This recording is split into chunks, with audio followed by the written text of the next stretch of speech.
A sleek, midnight blue Ferrari Roma purred to a stop in front of the glittering storefront of gems and jewels on Fifth Avenue.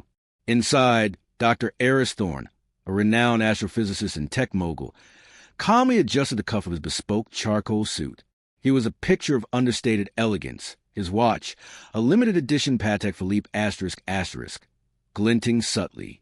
The shrill command ripped through the New York City din out of the vehicle. Hands on your head. Officer Reynolds, young and brimming with an almost aggressive zeal, her voice cutting through the urban symphony of honking taxis and distant sirens. Red and blue strobes painted the polished facades of the surrounding skyscrapers. Pedestrians paused, commuters craned their necks. Eris didn't flinch. He simply arched a brow. "Am I being detained?" he asked, his voice a low, even rumble as he powered down his window. A second officer, older, portly, with a name tag reading Sergeant Biggs, appeared, his hand hovering over a bright yellow taser. "Don't play games." Biggs barked. "Out-of-state plates, high-end vehicle, suspicious occupant. We've got reason to search." Suspicious occupant. Eris's jaw tightened. He'd encountered this before. The assumptions, the thinly veiled disdain. It wasn't about traffic. It was about him, a successful black man. In a car, they couldn't fathom him owning. "Officers," Eris said, maintaining his composure. "I'm happy to cooperate, but I expect respect in return. You're crossing a line." Reynolds scoffed. "Spare us the attitude. Registration and license, now." He handed over his documents, retrieved from a slim alligator skin wallet. Biggs snatched them, scanned them, then nodded. "Seems legit, but you still need to step out. Standard protocol." Eris's patience began to fray. "You have no probable cause. My papers are valid. Unless I'm being arrested, I'd like to leave." That was all it took. Reynolds' hand dropped to her holster. "Step out. Now." "What's your probable cause?" Eris's voice was sharper now.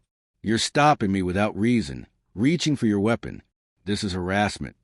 Biggs stepped closer, his face reddening. "Are you threatening an officer?" "I'm warning you," Eris replied, his eyes narrowing. "This won't end well for either of you." Reynolds chuckled. "Oh, look at Mr. Tech Mogul flexing. You think that car makes you untouchable." Eris leaned back in his seat, a dangerous glint in his eyes. "You're not just disrespecting me. You're gambling your careers on ignorance." Reynolds reached for the door handle. "That's it. Out of the vehicle. You're resisting." Resisting. Eris had navigated complex international treaties, brokered multi-billion-dollar deals, and dismantled hostile corporate takeovers. He'd been underestimated countless times, but this was a different beast, something deeply personal. A cold, ancient fire stirred within him. He calmly pulled out his titanium-cased smartphone and dialed. "Eleanor," he said into the receiver, "we have a situation. NYPD. I'm in front of gems and jewels, and they're escalating."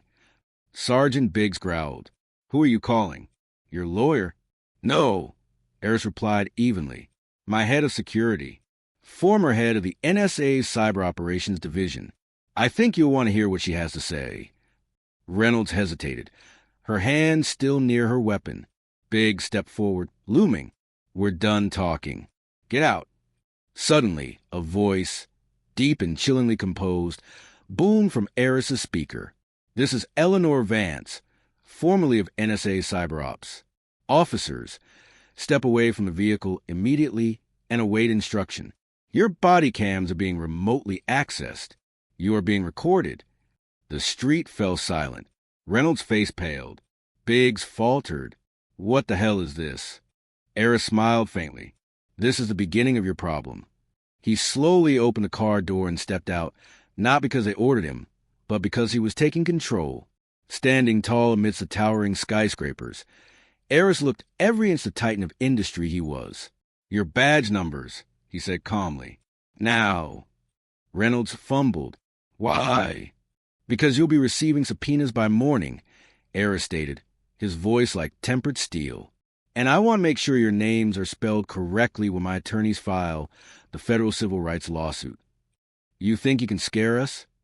Biggs snapped, attempting to reassert dominance. "This is our jurisdiction." Not anymore. Eris cut in. You just cross a line. Behind them, more sirens blared. Not NYPD. Two sleek black SUVs screeched to a halt. Security agents in dark suits emerged swiftly, badges flashing, radios crackling. Biggs turned. What the... Who are they? Eleanor's voice rang again from the phone. Back up. You're officially out of your depth.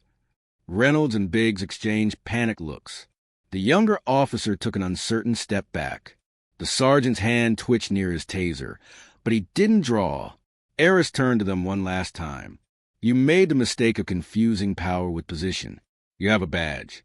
I am a system. Just as Reynolds began to speak again, just as Biggs's hand moved once more toward his holster, a single word rang out from behind Eris. Shouted with force. Freeze! Everything stopped. From his suit's inner pocket, Eris pulled out his custom-made, sapphire-studded comms device. He didn't call his lawyers. He pressed a single number. It rang once. Dr. Thorne answered a low, composed voice. Commissioner Anya Sharma, NYPD. Eris's voice was cool. Commissioner, I'm in front of Gems and Jewels. Two of your officers, Reynolds and Biggs, are attempting to arrest me without cause. Their conduct is unprofessional.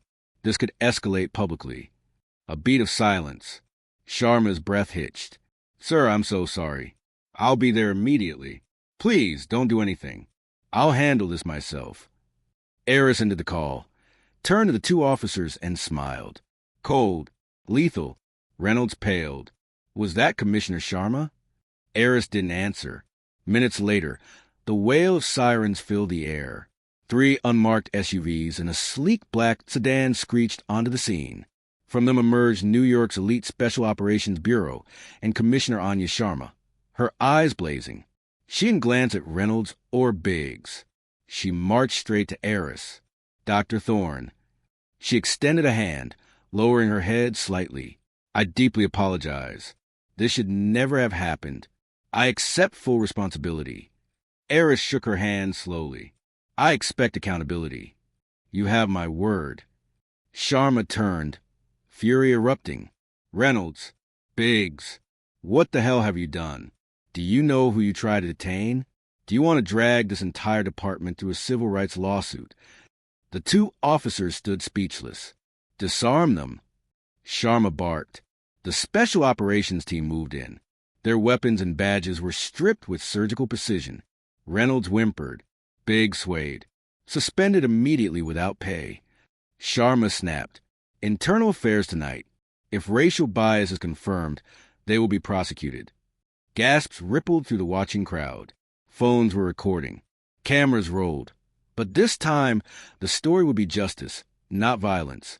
Eris remained silent, composed. Sharma returned, her voice softer. Dr. Thorne, again, my apologies. We'll begin retraining programs. This won't be swept aside. Eris looked at the commissioner, his voice low and firm. I've seen apologies, press conferences, empty reforms. But this, he gestured to the disgraced officers, this is the first time I've seen swift consequence. Sharma nodded, humbled. It won't stop here. It better not, Eris said, because this wasn't just about me. It's about a culture that confuses skin with suspicion and gives power to ignorance. The street quieted. His words hung in the air like thunder. I won't press charges, Eris added. Not today, but I will be watching. Sharma bowed her head. Understood. Eris turned, stepped into his black Ferrari, and pulled away. The engine purred like a beast unleashed. In seconds, he was gone, vanishing into the hum of Fifth Avenue. Behind him, silence. Reynolds wept in the back of a black SUV. Sharma stood motionless, shame etched into her face. That night, the media exploded. Billionaire astrophysicist Eris Thorne racially targeted.